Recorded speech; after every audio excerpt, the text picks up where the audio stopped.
Sikat, obrolan psikologi, santai tapi tetap serius. Cek, suara saya masuk ya. Selamat datang kembali Sikat Podcast. Tempat di mana kita akan membahas sisi gelap masyarakat. Gelap ya? Ya, karena kita bahas sesuatu yang gelap-gelap gitu ya. Gelap-gelap, iya. Zaman dulu ya topik ya, kalau kita bahas kuburan itu serem banget gitu. Mungkin karena hantu-hantu masih tinggal di atas muka bumi gitu ya. Tapi kalau sekarang kuburan tuh jadi serem bukan karena ada hantunya, tapi karena kelakuan manusianya. Para manusia kuburan. Bayangkan ya, udah meninggal, udah dikubur, masih juga digali. Dan digalinya bukan karena dendam loh. Mungkin kalau dendam kita gali kuburannya gitu ya. Terus mau diapain? Habis digali. Ya kan? Tuh orangnya udah gak ada. Udah berpulang. Nah ini bukan dendam. Kuburan digali mungkin buat cari bahan baku ritual. Mungkin. Kan banyak tuh yang meyakini part-partnya mayat tuh bisa jadi bahan baku ritual. Katanya ya. Atau cari benda berharga. Atau mungkin cuma cari sensasi bikin konten dong. Bongkar kuburan orang. Biar viewernya banyak. Sakit jiwa. Ya kita gak tahu tapi satu hal yang pasti ya. Kalian para pelakunya nih ya. Para pelakunya ya. Penghormatan kalian pada budaya itu udah nol. Udah makin terkubur. Ya mungkin gak pendidikan lah makhluk-makhluk ini. Nanti kita bahas lebih dalam sudut pandang psikologinya. Dan seperti biasa kita akan ditemani oleh psikolog kita, Ibu Pauline. Hai, iya. Kita ngomong yang gelap-gelap ya, ngerti? Yang menakutkan kata Pak Ber tadi di awal. Tapi sekarang sudah tidak menakutkan lagi. Begitu kali ya Pak Ber ya. Oke. Ya mari kita kupas sama-sama nih Pak Ber. Oke, kita akan kupas tentang kubur. Saya psikolog dunia hewan bukan dunia lain nih. Agak bingung ini mau mulai dari mana? Psikologi mayat? Salah ya? Mayatnya kalau digali gitu sedih nggak Bu sebenarnya? Ya? Kalau mayatnya digali gitu sedih nggak sih kuburannya? Kuburannya? Ya enggak lah. Sudah dia mati rasa. Tapi kebayang ya, kalau kita punya keluarga yang dimakamkan kuburannya digali, perasaannya apa? Betul, ya keluarganya yang merasa sedih, yaitu. Jadi kenapa kok sudah dikuburkan, dianggap sudah selesai ya, orang sudah meninggal, sudah tidak ada hubungannya dengan orang yang masih hidup, ternyata masih dibongkar lah, entah diambil apanya atau bagaimanapun itu. Itu yang membuat sedih keluarganya. Ini biasanya dorongan kuat psikologinya untuk menggali makamnya. Kira-kira dorongan apa sih? Ya Kan banyak ya. makam ini kan sudah biasa dimitosi oleh kisah-kisah serem yang bisa real, bisa juga nggak real. Katanya dalam setiap mitos selalu ada fakta ya. Kalau kita bilang oke lah, ini sesuatu yang kita hormati, tempat peristirahatan terakhir. Entah kita punya dendam nggak punya dendam gitu ya, kita nggak perlu gali makamnya sebenarnya. Tapi sekarang ada orang yang memang profesinya gali-gali nih. Ya itu perlu ditelusuri juga sebetulnya tujuannya apa dia menggali itu ya, karena juga bisa karena faktor ekonomi. Oke kita bedah yang pertama deh Bu, faktor ekonomi sampai berani gali makam. Psikologinya gimana nih? Ya karena dia ingin memenuhi apa menjadi kesulitannya, kekurangannya, yaitu faktor ekonomi. Mungkin dia merasa miskin, mencari harta karun barangkali, namanya juga orang kalau meninggal tuh ada di beberapa tradisi budaya di Indonesia itu kan juga disertakan barang-barang yang cukup berharga ya. Nah dia berpikiran kalau menggali kubur, membuka peti jenazahnya atau apapun itu dia akan mendapatkan harta karun. Itu yang faktor ekonominya Pak Ber. Oke, tapi faktor ekonomi ini lebih mending mana sih Bu dorongannya atau lebih waras mana dorongannya gali makam apa gali rumah orang gitu kali ya? Nah kalau gali makam kan, kalau saya membayangkan diri saya yang melakukan, itu kan berarti tidak ada pemberontakan. Tidak ada yang akan melawan, tidak ada yang akan membuat dia kesulitan ya, karena kan semuanya sudah tidak ada. Artinya orangnya juga sudah meninggal dan barang-barang itu tergeletak di situ, artinya kan dia tinggal ambil aja. Hanya butuh keberanian untuk menggali. Lebih ringan lah ya daripada harus datengin rumah orang terus gali-gali barang orang dalam rumah yang masih hidup gitu ya. Iya. Lebih kecil resikonya. Sepertinya. Saya banyak tonton film zaman dulu ya, bahkan jadi pekerjaan loh, penggali makam. Ya. Ini sebenarnya secara hukum benar nggak sih? Atau sudah ada hukumnya Pak Sutradara? Menggali makam orang itu sah apa nggak sah ya? Nah, kalau untuk kepentingan kriminal kejahatan, Masuk pencurian ya sebenarnya dia ya? ya itu juga kan sudah ada aturannya ya Pak Ber ya. Artinya menurut saya ya, pemikiran saya sebagai orang awam bahwa kalau untuk kepentingan kejahatan, kriminal, penyelidikan dan sebagainya itu tentunya kan juga atas izin keluarga. Ya, kalau untuk menyelidiki lebih jauh apa sebabnya kematian dan sebagainya itu. Nah, itu menurut saya sih sah-sah aja gitu ya, karena untuk agar masalah bisa selesai. Tetapi kalau tidak ada izin dan memang penggalian liar dan segala macam itu ya tentunya kejahatannya itu tidak boleh. Oke, sama seperti pencurian ini udah ya. Ya, betul, Oke, betul. kalau dalam motif ekonomi ya dorongan ekonomi ya, dorongan mungkin ya dia pikir ya daripada mencuri yang hidup bahaya risiko lebih besar kalau sama yang mati ini mungkin menurut persepsi di pikiran mereka ini lebih aman. Tapi kalau kita lihat sudut pandang psikologi kan orang diajarkan budaya ya. Ya, Apalagi kita di timur ya, di mana kita menghormati hal-hal seperti ini. Berarti mereka secara pengetahuan budaya udah mati juga apa gimana iya, gitu? betul, betul. Sudah tidak punya respect atau hormat kepada jiwa-jiwa yang sudah meninggal ya, walaupun itu secara akal sehat itu tidak ada ya, sudah tidak ada lagi. Tetapi kan bagaimanapun kita diajarkan untuk menghormati mereka yang sudah tidak ada, apalagi juga mungkin orang itu pernah punya peran yang baik, orangnya juga bijaksana ataupun apapun itu, tentu kita diajarkan untuk bisa menghormati walaupun dia sudah meninggal. Nah, mungkin juga secara psikologis tadi orangnya mungkin pernah mengalami gangguan mental, bisa jadi gitu ya. Segala sesuatu mungkin dulunya ada sesuatu yang membuat dia terobsesi pada keinginan untuk kaya atau apapun itu, sehingga kalau dia mengalami kegagalan bahkan dia akan melakukan itu terus sampai dia terpenuhi keinginannya. Itu kalau dari psikologis ya. Dan tadi ada rasa kurang hormat terhadap jenazah yang sudah dimakamkan, sudah tidak bisa punya rasa hormat lagi pada jenazah yang sudah sedemikian rupa disemayamkan dalam rasa penghormatan, diberikan baju yang baik, yang bagus dengan segala macam pernak-perniknya, semuanya itu ya akhirnya berantakan ya. Dan ini kan ngeri juga ya sebenarnya. Berarti mereka secara psikologi juga sudah mengalami tekanan atau gangguan juga ya sampai akhirnya mengambil tindakan seperti ini karena sebenarnya banyak pekerjaan lain. Iya. Lalu yang kedua nih Bu, kalau kita lihat sudut pandang dari ritual. Yang kedua nih, ritual goib nih. Aduh. Berat sekali nih topik. Itu gimana nih Bu? Mereka yang mempercayai gali-gali makam bisa ambil part-part jenazah itu. Atau mungkin yang melakukan ritual di kuburan gitu. Itu kira-kira gimana nih Bu? Ya. Itu saya juga nggak tahu karena pengetahuan saya ke sana tidak ada. Secara psikologinya nih kita manusia kok masih percaya gitu. Yang begitu kan kita wajib belajar 9 tahun. Betul, betul. Keimanan saya yakin semua punya iman. Ya. Tapi kok masih gitu. Saya yakin di ajaran masing-masing diajarkan lah hal-hal seperti ini ya. Kecuali mungkin ajarannya melenceng ya. Nggak tahu belajar di mana gitu ya. Di hutan sebelah mungkin. Ya, karena rasa ingin itu, ingin tahu lah, ingin memiliki, ingin punya yang lebih baik, ingin punya yang lebih banyak mungkin. Lebih besar dari akal sehat mungkin ya, sehingga dia tidak mau tahu, mau nanti digunjingkan orang, mau itu makamnya siapa, laki atau perempuan, orang terkenal atau tidak ya. Kalau itu sudah arahnya sesuatu yang faktor goib atau faktor X atau apapun itu ya sudah tidak terkendali, dia nggak bisa kontrol dirinya sendiri, pola pikirnya juga sudah mungkin arahnya ke sana aja gitu. Ini bahaya nggak sih Bu? Kan ini udah zaman modern ya. Dimana kalau dulu nggak pakai layar karena udah layar sentuh gitu.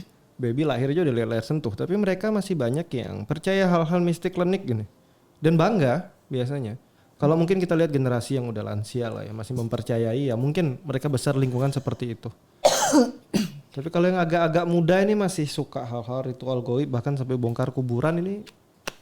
Ada problem di mana ya kira-kira?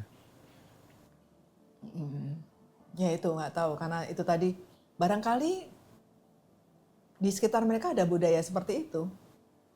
Ya kalau tidak ada berarti tidak mungkin menurut saya. Jadi Ada faktor budaya yang mempengaruhi Ya, hal ini berarti ya.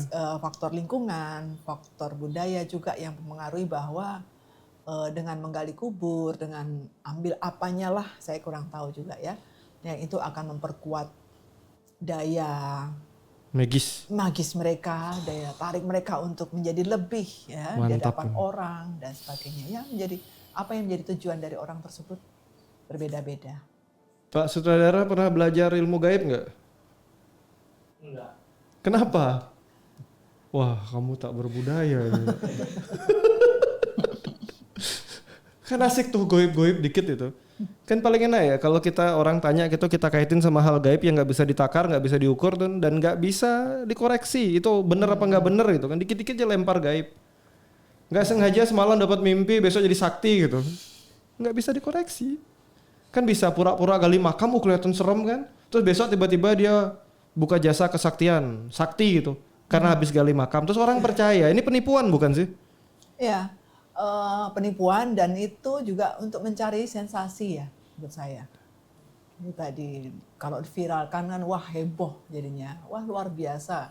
Mungkin nggak cuma 1, 2, dia harus menjalani beberapa makam itu ya, dia harus menjalani beberapa makam untuk suatu pembuktian bahwa dirinya oke ya, dirinya mungkin bisa mengendalikan dirinya, dia orang yang berani dan sebagainya. Tetapi ada faktor lain juga ya Pak Ber ya, seperti tadi mungkin balas dendam. Balas dendam. Nah, Ya. sampai membalas ke makam-makamnya digali. Ini Betul, seberat betul. apa biasanya dendam sampai sekuat ini, Bu? Iya, iya. Saya mau tanya juga dari sudut pandang psikologi, Ya. dendam seseorang tuh ada level-levelnya gitu apa enggak sih kalau di dunia manusia itu? Ada nggak ya? Ya sebetulnya semuanya kontrol dirinya di kita sendiri sih, gitu. Kalau itu efeknya nanti juga kepada orang lain dan kepada diri kita sendiri, mestinya kita bisa mengontrol, stop di situ, gitu. Ya, artinya juga itu tidak baik. Mungkin di kita sudah menerima, nih aku akan terima nih apapun nanti konsekuensinya. Tetapi kadang kita tidak sadar ada efeknya di keluarga kita, mungkin pasangan kita, mungkin anak kita, mungkin siapapun dari kita, gitu ya. Yang saya tahu mungkin garis besarnya seperti itu ya. Karena balas dendam itu juga sebetulnya tidak baik ya. Ini orang sudah meninggal loh, gitu loh. Mungkin dia pernah merasa marah ya. Orangnya itu yang sudah meninggal pernah melakukan sesuatu yang membuat dia tidak senang, marah dan sebagainya, sehingga sampai sudah meninggal pun dia buru. Gitu. Berarti dendamnya sangat besar ya, sampai ke makam-makamnya Iya, pun. dendam besar. kesumat kali. Apa itu dendam kesumat? Kalau dari cerita yang saya dapat dari saudara ini kan kita belum bisa konfirmasi ya, itu kenapa dia bongkar-bongkar si makam itu ya. Ya, Tapi dari ketiga dorongan tadi masih ada satu dorongan lagi, Bu. Kira-kira apa yuk? masih ada satu dorongan ya. Apa ya kira-kira? Cari viewer. Oh, cari viewer Saya ya. sempat tonton di zaman oke. dulu ya, di makam oke. orang gitu ya. Sambil live. Kalau pecahin kendi kalian berani kasih berapa? Kasih dipecahin kendinya. Ini masuk dorongan apa? Ekonomi, psikologi, atau memang udah moral kita udah berantakan sekali. Semuanya. Dan ini pelakunya anak muda loh. Dan bangga. Ya. Dan dikasih panggung sama penontonnya, disumbang juga, donasi juga. Atau sebenarnya kita sendiri itu punya keinginan mengalahkan rasa takut gitu lewat orang lain karena mereka yang di makam, kita nonton di rumah enak gitu. Pingin lihat nih kalau makam tuh dibikin berantakan, akan terjadi sesuatu nggak? Pembuktian bahwa hal mistik goib tuh nggak ada itu. Bisa juga nggak, Bu? Iya, bisa jadi gitu. Jadi pingin dilihat bahwa ini loh menunjukkan bahwa dia orang yang bisa menaklukkan ketakutan itu ya. Dia mungkin sendirian, bisa jadi ya. Kan sebetulnya juga tidak hanya makam, mungkin ada beberapa orang yang memasuki rumah-rumah langka, rumah kuno, rumah yang berantakan, ya sendirian, betul-betul sendirian gitu. Nah, itu mungkin juga untuk menunjukkan rasa keberanian dia gitu, bahwa aku bisa melakukan yang orang lain tidak bisa lakukan. Oke. Dan sebenarnya Bu, dari sudut pandang psikologinya ya, kalau kita manusia gitu ya, kita percaya hal mistik dan nggak percaya hal mistik itu yang lebih sehat secara mental tuh yang mana sih? Bukan kepada mistik ya, kalau mistik itu lebih Goib. goib itu Saya ya. koreksi goib. Artinya sebetulnya kembali kepada keyakinan masing-masing ya. Ada keyakinan yang tidak mempercayai adanya jiwa-jiwa atau roh-roh yang sudah meninggal. Tetapi ada juga keyakinan yang mempercayai itu. Nah, kembali pada masing-masing pribadi, masing-masing orang, mana yang diyakini. Gitu. Sebenarnya secara psikologinya nggak ada masalah ya meyakini hal-hal yang sedikit goib itu, boleh ya? Ya, boleh, nggak ada masalah karena juga ya kalau kita sekarang misalnya ada anggota keluarga kita yang sudah meninggal, paling tidak misalnya orang tua kita atau pasangan atau anak-anak kita misalnya ada yang sudah tidak ada, kita kan masih ada ya, ada perasaan masih terjalin kuat secara psikologis dengan mereka gitu. Walaupun secara fisik tidak ada, tetapi kita merasa mereka ada mungkin di saat kita mengalami kesulitan, di saat kita sedang rindu atau apapun, mencoba menghadirkan mereka, dan itu menurut saya nggak ada masalah, sah-sah aja sih. Dan secara psikologi juga nggak ada masalah apa-apa ya? Iya, betul. Baik-baik saja ya. Betul, betul. Jadi berarti ya di budaya kita di timur sini hal-hal yang sedikit kelihatan goib itu masih normal-normal aja. Yang nggak normal saat kita mungkin mulai menghapuskan budaya ini, karena ini kan bagian dari ciri khasnya negara kita ya. Tiap daerah, tiap keyakinan, kalau kita bilang bukan keyakinan, tapi tiap daerah lah, bukan ke agama tapi budaya dari tiap-tiap daerah. Oke. Dijagalah oleh masyarakat daerahnya, jangan sampai hilang. Ya. Pengaruh budaya asing entah masuk lewat jalur apapun yang menghapus budaya kalian, itu merusak budaya, jangan dipelihara. Ya kan? Jadi ya yang masih punya kejernihan untuk mempertahankan budayanya akan baik, tolong janganlah ikut-ikutan. Kan kita bukan tinggal di negara yang jauh di luar sana di mana semuanya harus logis dan pakai logika. Beda, kita punya budaya, dijaga. Mungkin kalian udah pintar, tahu ini nggak logis, nggak ada hantunya atau apapun itulah. Tapi kalian jagalah budayanya. Jangan ikut-ikutan jadi makhluk nggak berbudaya begitu ya. Kan banyak nih sekarang yang nggak berbudaya mulai. Iya. Ya kan, kasih bonus di live, hancurkan makam orang, dan dilakukan. Terus ini nih Bu, kembali nih. Kan tadi kita mumpung bahas-bahas yang goib nih, asik kayak nih. Orang kesurupan gitu atau merasa diganggu arwah gitu Bu. Itu gangguan psikologi atau beneran sih Bu? Dari sudut pandang psikologinya loh, ada nggak sih benernya fenomena ini? Itu lebih kepada energi kali ya. Oke. Moga-moga saya nggak salah. Jadi kesurupan itu ya mungkin lagi kondisi fisiknya tidak fit, lalu mungkin bisa kena atau gimana gitu. Sebetulnya apalagi kalau kesurupan massal ya, mungkin energinya menjadi apa ya istilahnya ya, ketransfer atau gimana gitu. Sebetulnya, tapi dari semua itu kan ada yang tidak mengalami kesurupan. Nah, kok bisa gitu. Berarti Nah, kan kok beda? orang ada mempunyai, jadi orang yang tidak mengalami kesurupan di satu kesurupan massal itu kan berarti dia punya pengendalian diri dong sebetulnya. Jadi orang-orang tersebut juga sebetulnya bisa mengendalikan diri untuk tidak kesurupan. Wah, Gitu. berarti mereka yang kesurupan nih orang-orang nggak punya kontrol diri gitu ya Bu? Ya mungkin secara emosi ya, atau pernah mengalami atau trauma tertentu, ya itu juga bisa menjadi faktor orang mengalami kesurupan. Atau cari perhatian Bu? Karena mungkin kalau sehari-hari kalau nggak pakai nyurup gitu nggak didengerin, tapi kalau nyurup jadi didengerin gitu. Terus cari panggung. Jadi bikin suara aneh-aneh gitu Ya, ya. bikin suara kelihatan berbeda. saya kesurupan. Wah, kan keren nih. Orang jadi perhatian sama dia, jadi dengerin omongannya karena sehari-hari nggak dianggap. Nah Daripada itu bisa jadi ya. Saya Secara banyak temukan psikologis juga ya. masuk kali ya. cara psikologinya, kadang ngomong sehari-hari suaminya nggak dengerin gitu, atau betul, mungkin istrinya nggak dengerin gitu. Kalau udah kesurupan didengerin, masyarakat nggak mendengarkan dia. Begitu dia kesurupan, ucapannya seperti sesuatu yang spesial, Ya. dan jadi kebiasaan karena udah kena kesurupan sekali, besok kesurupan lagi. Iya. Bisa jadi gitu. Iya, karena faktor sebetulnya kan berarti luka batin dari dirinya sendiri kan. Ada masalah cerita dalam trauma ya. dirinya, kemudian apapun itu dia lakukan untuk bisa mendapatkan apa yang jadi keinginannya. Dan saya juga banyak menemukan ya mereka ya yang secara real di dunia real tidak bisa membuktikan kemampuannya karena males belajar. Akhirnya membangun pribadi yang mistik banget biar dia bilang dirinya kuat. Wah, aku punya ini besar, itu entah apa yang besar saya juga nggak paham. Dan orang percaya, orang yang baru kenal. Ya. Ini udah masuk gangguan nggak sih Bu kejiwaan yang kayak begini-begini? Udah sih kayak gitu. Jadi kan sudah nggak normal lagi, sudah nggak masuk secara akal sehat, secara logis ya. Dia hanya membuat dirinya nyaman agar dia tidak disalahkan, agar dia tidak dituntut atau agar dia tidak mengalami masalah dan sebagainya. Lalu dia membuat persepsi sendiri dan itu dia viralkan, dia umumkan sehingga orang-orang merasa yakin. Kan lagi banyak di belakangan viral orang-orang sakti bertebaran di mana-mana. Kayak banyak banget loh orang sakti, saya juga bingung ya. Orang-orang ini dan banyak dikasih panggung, lagi-lagi dikasih panggung. Dan banyak yang percaya juga. Gawat juga nggak nih? Iya. Nah, itu kan sebetulnya kembali ke iman masing-masing ya.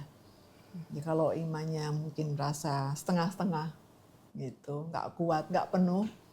Kalau ada godaan apapun itu yang membuat orang menjadi terkagum-kagum, rasanya luar biasa. Wah, dia hebat, dia luar biasa, dia tahan uji. Dia uji nyali, ibaratnya dia oke, dia nggak masalah. Luar biasa. Ini nih, saya baru dapat laporan nih Bu. Kita kembali ke penggali kubur ya. Ya. Penggali kuburnya beberapa laporan bilang kalau peraku menggali sambil ketawa-ketawa. Ini secara psikologinya gimana nih? Nah itu mungkin masuk gangguan mental. Atau kebanyakan nonton konten dunia lain gitu ya, yang di luar sono gitu ya, yang banyak gitu ya, yang menganggap budaya ini udah nggak ada gitu ya. Sambil ketawa-ketawa loh. Gimana nih? Ya. Itu tanda empati mati total atau bener-bener ya. Pastilah. Artinya sebetulnya kalau kita menggali kubur itu kan secara normal kita kan ada perasaan takut, was-was dan sebagainya ya. Secara normalnya gitu. Belum datang ke makamnya, kita sudah punya rencana saja sudah khawatir gimana nanti apa yang akan terjadi. Ya. Sampai menggalinya pun kita sebetulnya masih ada perasaan-perasaan itu dan semakin menjadi sebetulnya. Tapi ternyata orang yang menggali kubur bisa sambil ketawa-ketawa. Ya, bisa sambil santai ketawa dan dikontenin lagi. Ya, sudah di luar nalar itu ya, di luar nurul itu. Kan kita ini dididik dengan aturan yang tidak tertulis yang disebut dengan norma. Jangan ganggu makam atau jenazah. Tapi aturan yang seharusnya tertanam sejak masa kecil ini bisa tembus critical factor pikiran dengan mudah. Apa karena makhluk-makhluk ini, pelaku-pelaku ini kurang dididik ya untuk hal-hal yang sifatnya sakral atau salah pendidikan mungkin ya? Banyak faktor, bisa jadi karena faktor pendidikan juga. Ya pendidikan macam-macam. Karena mungkin tidak ada pengetahuan tentang itu, tidak diberitahu tentang itu. Salahnya siapa nih berarti? Moralnya nggak ada ya? Salah siapa nih? Nggak ada moral. Lupa dididik moral. Tapi bisa jadi gini loh Pak Ben. Jangan-jangan dia menutupi ketakutannya dengan ketawa-ketawa. Ya, bisa juga kan. Atau jangan-jangan dia kesurupan itu ketawa. Ya. Sebetulnya dia merasa takut dan sebagainya ya, pasti ada itu. Cuman, nah itu tadi yang saya bilang, berarti sudah ada gangguan mental. Hal-hal seperti ini kan bisa jadi cermin buat kita ya. Ini bukan cuma tentang beberapa gelintir orang yang gila itu kalau mereka ya sudah lah mau diapain sudah ya. Ya mungkin kayak tadi ya pendidikan kurang dari kecil nggak diajari norma yang benar. Karena banyak juga mereka mengajarkan pendidikan kan dunia pendidikan lagi dibagusin ya anak harus dididik budi pekertinya, keimanannya, tapi nggak dididik moralnya percuma. Normanya nggak ada berarti gagal nih sistemnya. Cari tuh para pelaku di sekolah yang di mana dulu. Loh. Gagal kalian. Pendidikan gimana sejak kecil gagal juga udah itu. Kita kembali ya. Tapi dari orang-orang gila ini kan kita lihat ya, itu cermin masyarakat kita yang lagi haus perhatian, kesepian atau mungkin kehilangan makna hidup sampai harus bikin sensasi. Dan ini sudah sesuatu yang bisa dibilang sifatnya cukup kritis ya. Bukan cuma goyang-goyang depan kamera sekarang. Kalau kemarin kita dapat beberapa konten di mana sibuk foto selfie di tempat ibadah orang itu juga lumayan gangguan jiwa. Yang ini lebih gangguan lagi. Makam digali sambil ketawa. Ini apakah kita benar-benar haus perhatian? Apakah para orang tua nggak bisa kasih perhatian ke anak? Atau anak-anak pada merasa nggak diperhatikan? Atau para pasangan sibuk mengasihi pasangan yang lain sehingga pasangannya nggak diperhatiin? Ini yang benar yang mana nih Bu kira-kira? Lebih pada orangnya yang gangguan mental sih. Apapun itu. Kan belakangan kata gabut Apapun itu alasannya. muncul ya. Gabut nih Iya. ngapain gali makam. Betul, betul. Ini kita perlu pikirkan ya. Karena sudah mulai semakin kritis semakin hari. Kalau nggak gitu topik ini nggak muncul. Sutradara kita kritis. Di luar topik perca itu kan. Muncul topik lain berarti topiknya penting. Kalau nggak sutradara kita pasti kembali ke topik sukaannya. Yang seputar-seputar biasanya itulah. Yang kadang saya juga bingung mau bahas apa karena suka banget gitu kayak. Cuman kalau kita lihat ya Pak Ber, ini gali makamnya ini kan cuman sekali ya, 1 kali ya kalau nggak salah ya. Nah, pas 1 kali atau beberapa kali? Itu ada di beberapa tempat. Oh, di beberapa Kalau di tempat. sini ada Oke. di beberapa tempat, nggak satu tempat aja. Oh, tapi yang pelakunya ini maksudnya pelakunya ini hanya 1 kali masing-masingnya. Nah, itu yang Nah, belum itu. tahu. Oh, oke. Yang jelas ini terjadi itu di beberapa tempat. Baik, Nggak baik. 1-2 aja. Ya. Memang kita tidak bisa judge semuanya ya. Kok fenomena ini bisa ada, tapi bisa kita generalisasikan kalau misalnya dia hanya 1 kali dan yang dicari itu misalnya tidak ada barang yang hilang, nah bisa jadi itu gangguan mental. Ya, bisa jadi itu gangguan mental karena kan mungkin ya dia merasa, apalagi dengan ketawa-ketawa tadi ya, mungkin dia merasa enjoy, senang, wah ini ada sesuatu, ada yang bagus segala macam ya. Mungkin yang dia ambil sesuatu yang tidak berharga justru. Tetapi kalau di satu tempat itu ada beberapa kali dilakukan penggalian kuburan ya, kita bisa deteksi mungkin itu orang punya tujuan yang lain. Entah mencari harta bendanya atau dendam atau apapun seperti yang tadi kita bicarakan. Kan kalau kita bilang tadi dari sudut pandang ekonomi itu masih bisa dibahas lah ya. Betul. Dari sudut pandang ekonomi itu masih bisa dibahas lah ya. Dalam artian masih bisa diterima. Karena mungkin orang udah di kondisi terdesak, perlu pemasukan dan ini sudah ada sejak zaman dulu. Sampai ada filmnya tentang penggalian-penggalian makam zaman dulu. Kalau kita lihat ya itu jadi film seru itu kayak tokohnya menggali makam-makam keramat gitu. Terus kena kutukan biasanya. Tetap ada cerita kena kutukan ya. Iya. Nggak usah jauh-jauh lah, makam-makam terkenal di piramid-piramid sana kan banyak yang memecahkan berusaha untuk melihat. Biarpun akhirnya tujuannya untuk dilestarikan. Tapi kan digali juga itu makam. Iya. Budayanya dilestarikan karena seringkali para tim ekspedisi yang tujuannya untuk mengamankan budaya saat nyampe jebakan-jebakannya sudah rusak. Sudah ada orang yang masuk duluan, udah diambilin, dijualin di pelelangan sana mungkin ya. Iya. Kalau di sini mungkin kan bukan makam-makam terkenal, artinya akhirnya ya mungkin untuk kebutuhan ekonomi ya. Jadi untuk para sahabat di luar sana yang tanam-tanam sesuatu di makam ya mesti hati-hati sekarang ya. Karena bisa jadi target itu malah. Yang digali sekarang bukan cuma rumah tapi rumah kematian pun digali gitu kan. Kemudian yang main-main konten tadi kan agak mulai bahaya ya. Mungkin belum naik lagi ya tapi kapan hari itu booming itu cerita-cerita itu. Bikin konten live di makam-makam. Kira-kira dari cerita ini ya tentang tadi gali-gali makam nih ya, ada pelajaran apa sih Bu yang kita bisa dapatkan nih? Pelajaran apa ya? Pelajaran untuk lebih menghargai manusia. Ya artinya manusia seutuhnya dari dia lahir sampai dia meninggal.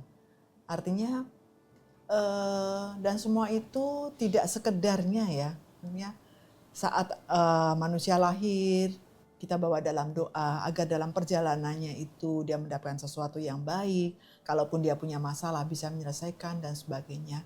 Dan sampai dia meninggalnya pun kita iringi dengan doa. Artinya sebetulnya jenazah ini kan mungkin masih ya secara fisik, apalagi kalau masih baru, mungkin rohnya juga, jiwanya juga masih di sekitar itu. Nah, kita harapkan dia juga bisa kembali kepada Tuhan dengan jalan yang baik gitu. Nah, tetapi kalau ada ya orang-orang kreatif yang luar biasa dengan tujuan yang lain, mulai merombak dan sebagainya itu kan pastinya juga akan mendapatkan apa konsekuensinya ya, karena kita bawa mereka, kita iringi mereka dengan doa. Nah, mereka mungkin dengan cara yang lain yang mungkin pastinya tidak dengan doa ya. Nah itu, nah belajar menghargai orang sampai di akhir hayat itu penting ya, menjaga moral, menjaga norma, menjaga kesantunan bahwa manusia itu ada dari lahir sampai meninggal. Oke, luar biasa. Terima kasih banyak Ibu Pauline. Ingat ya, jadi pelajaran kita hari ini adalah ternyata mayat pun tak aman di negeri ini. Kuburan yang harusnya jadi tempat tenang sekarang jadi sasaran keinginan-keinginan aneh manusia.